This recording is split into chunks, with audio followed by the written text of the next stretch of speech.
আমাদের জন্য আমি আল্লাহর ক্ষমার দরজা খোলা আছে না নাই? 24 ঘন্টা খোলা। সকালে ভুল করছেন, মাফ চাইবেন কার কাছে?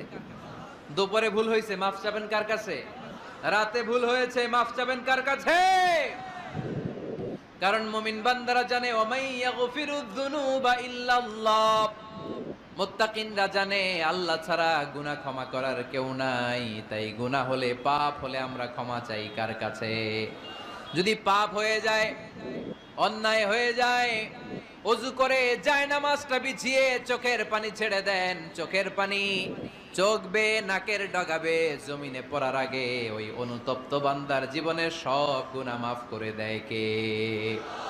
চোখের পানি ছেড়ে আল্লাহরে বলেন, আল্লাহ ومن يغفر الذنوب إلا الله